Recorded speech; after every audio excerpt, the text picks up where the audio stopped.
प्रदीप कह रहे हैं। बिल्कुल, मुझे लगता है कि कांग्रेस अंडरलाइन करना चाहती थी कि वो कमांड में है, और इसीलिए कल से जो घटनाक्रम हुआ है उसको नजरअंदाज किया उसने। प्रतिभा सिंह की तरफ से, उनके विधायकों की तरफ से जो एक शोर मचाया गया था, उन्होंने भी जो बयान दिया था, वो उससे एक बोध ऐसा आता था कि वो बताना चाहती है कि दावेदारी उनकी बनती है। वो ये बताना चाहती हैं कि वीरभद्र सिंह की विरासत को हम आगे लेकर जाएंगे, और इसलिए ये एक नेचुरली ये थ्रोन जो है वो हमारे पास आना चाहिए। कांग्रेस ने ये फैसला करके पहला तो ये अंडरलाइन किया कि वो कमांड में है। अगर कोई कमजोर समझेगा आला कमान को, क्योंकि कांग्रेस की स्थिति बहुत ठीक नहीं है, तो वो गलतफहमी में है। पहला तो ये।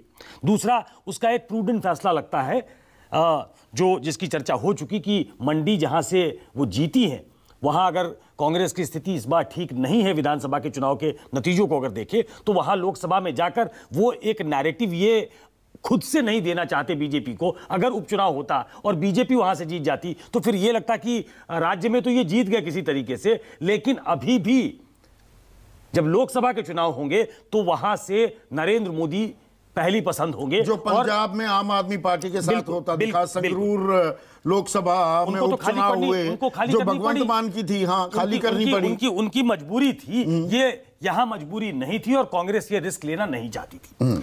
तीसरा जो सबसे बड़ा मुझे टेक अवे लगता है इन चुनावों का और इन परिणाम का, इस निर्णय का, वो कि कांग्रेस एक विनिंग हैबिट में लौटती हुई दिख रही है। वो ठीक से चीजों को मैनेज करने में दिख रही है, जिसके लिए कांग्रेस जानी जाती थी। और तीसरा जो मुझे लगता है कि उन्हें लगता है ऐसा कि मुद्दे पे लौटना पड़ेगा। अगर 40 सीटें आई हैं तो ओपीएस की वजह से आई हैं, महंगाई की वजह से आई हैं, अग्निवीर जो योजना है उसकी वजह से आई है, तो शायद ये ध्यान में रखते हुए किसान जो बिल्कुल सेब बागबानी का मुद्दा, बिल्कुल किसानी का मुद्दा, बिल्कुल मैं छोड़ रहा था उसको भी ऐड कर लीजिए। ये ऐसे मुद्दे हैं जो दूसरे स्टेट में रेप्लिकेट किए जा सकते हैं, जो उस कॉन्स्टिट्यूएंसी को एड्रेस करते हैं जहां से वोट्स चाहिए। पर हिमाचल में जो ये हो रहा है, does it flatter to deceive you also into a very comfortable position? ये मैं इसलिए पूछ रहा हूं कि हिमाचल में तो ये हो गया, और अभी नया नया हिसाब किताब है। अभी देखते हैं आने वाले दिनों में क्या होता है। नहीं, बहुत रोजी नहीं होगा। हाँ, जो राजस्थान में होता है देख रहे हैं, जो छत्तीसगढ़ में जहां उनकी सरकारें हैं, या आप हरियाणा की बात कर लो, और जो मैंने पूरी एक लंबी फेहरिस्त गिनवाई, वो एक बड़ी समस्या है अभी भी कि आला कमान अपना अगर it puts it foot down also, तो वहां पर बात ना मानने वालों की तादाद बढ़ती हुई दिखाई देती है अलग अलग राज्यों में। ये यहां पे पिक्चर बहुत रोजी नहीं होगी, आने वाले दिनों में दिक्कतें होंगी।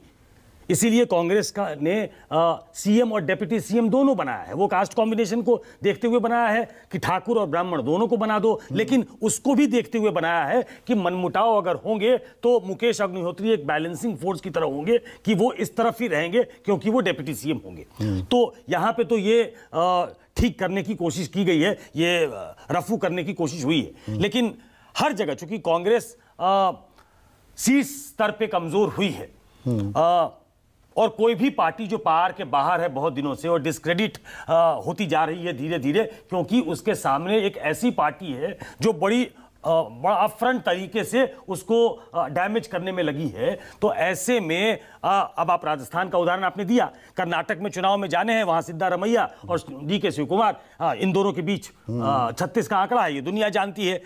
मध्य प्रदेश में एक तो जो कंटेंडर थे वो चले गए हैं, लेकिन दिग्विजय सिंह है, कमलनाथ है। कमलनाथ ने वहां जान फूंक रखी है, और अभी ऐसा लगता है कि दिग्विजय सिंह ने भी कमलनाथ के पीछे वो खड़े हो गए हैं। ऐसा लगता है कि वहां सब कुछ ठीक है अभी तक। छत्तीसगढ़ में टीएस सिंहदेव और भूपेश बघेल, अभी भूपेश बघेल आगे हैं खेल में, क्योंकि ऐसा कहा जा रहा था कि बीच में चेंज होगा, वो चेंज नहीं हुआ, प्रिवेल कर गए भूपेश बघेल।